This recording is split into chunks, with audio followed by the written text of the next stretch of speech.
With round 1 of the Grand Prix Tenkaichi in the books, the stage is set for the inaugural pay-per-view event to crown the first hybrid rainbow champion in April. The event saw a myriad of submissions to the delight of grappling fans. In the alternate bout, Al Snow defeated Billy Gunn after he landed a surprising super kick finisher. The end was preceded by raucous back and forth action between the two up-and-comers.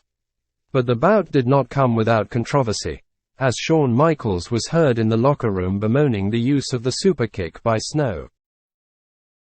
In the second bout, Nobuhiko Takada bested Vampiro in just over 11 minutes, securing his opportunity to make good on his promise to the Japanese fans to be their honorable champion. The local favorite took to the mic after his victory to double down on his promise to earn the world title and defend it in a manner befitting a true champion. In the third bout, Mr. Backdrop, Goto, seemed set to prove that the fans did not need to rest all their hopes on Takada. The Japanese veteran defeated tournament betting dark horse Owen Hart at 13 minutes and 36 seconds. The young American showed promising skill early, but Goto was able to outlast the young upstart, albeit by sometimes nefarious means. At one point, Goto brought out a sledgehammer to the disgust of the fans in attendance. Goto seemed unbothered by the crowd's displeasure. In the end, he forced the tap from Hart via a modified plum stretch. Bout 4 turned from the light heavyweights to the heaviest in the organization, as a muscle-bound Scott Hall took on 500 pounds Kikina of the Island Empire. Many were wondering if Hall had it in him to even get the big man off his feet. The American was able to lift the hefty Polynesian multiple times, but many were left wondering if it was the best strategy, as doing so seemed to wear out Hall as much as it hurt Kikina. And in the end, the stress Scott placed on his lower back may have been his undoing, as a bear hug turned into the finisher at 13 minutes and 3 seconds. 2 lightning-fast matches followed the heavyweight struggle, as Shawn Michaels, likely fueled by his anger at Al Snow's earlier finish, stopped Shunji Kosugi at just over 1 minute. The finish was without spectacle, as Michaels simply battered Kosugi with punches until the Japanese rookie wilted. Not to be outdone, Sika decided to waste no time in finishing off his opponent, Pat Tanaka, in a mere 28 seconds with a single headbutt and a devastating stomach claw submission. The tournament favorite then took to the mic, all but guarantee that he would meet and defeat Nobuhiko Takada in the tournament. His threat was met by a chorus of jeers from the crowd. The seventh bout saw what started as a standard match turn into what appeared to be a personal matter between two opposing styles.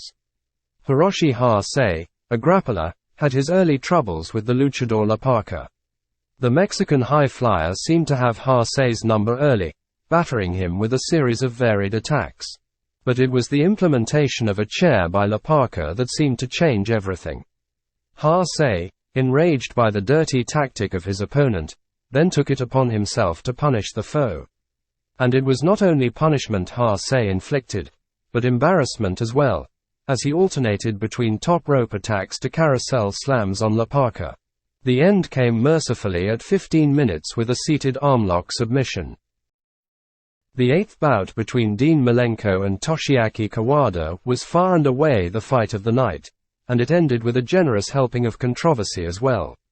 The two tacticians threw the kitchen sink at one another, with each nearly taking the win at various points in the match. Kawada appeared to be the more brutish of the two, favoring blunt attacks over the more stylish and varied onslaughts of Malenko.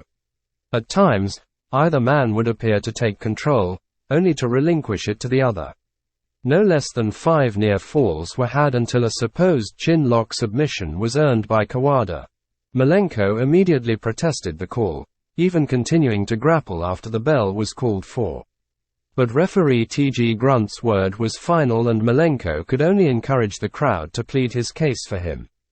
It was the opinion of many that regardless of this outcome, the two seem poised to meet one another when an inevitable junior heavyweight tournament is available in the organization. The main event between Jake Roberts and Cactus Jack was a bizarre affair, fitting well with the two combatants' personalities.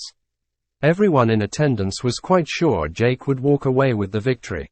However, the young Cactus Jack seemed to be well aware of this fact and took it as an opportunity to absolutely punish the established veteran. In the early minutes of the bout, Cactus, seemingly fueled by spite, assaulted Roberts again and again. It seemed the match may even become a squash for the youthful brute. Curiously, Jack never went for a cover. It then became quite apparent that Jack had taken his underdog status personal, and was seeking to make Roberts verbally submit.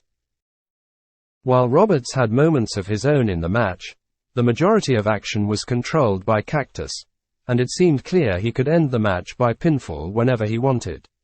Still, he pressed on, punishing Roberts until the snake bit, and he bit hard. A devastating DDT and the cover saw Jake Roberts survive and earn his spot on the pay-per-view.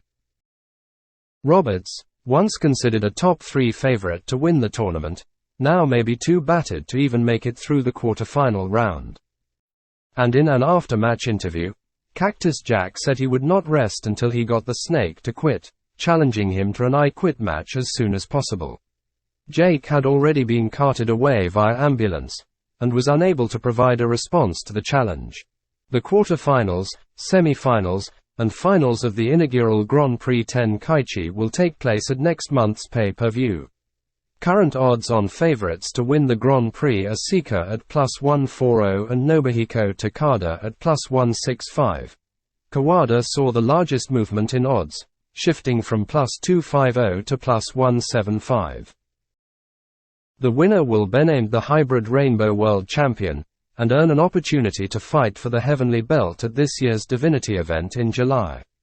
The opponent of the Grand Prix winner will be decided after a series of eliminators during the Invasion events and weekly showcases.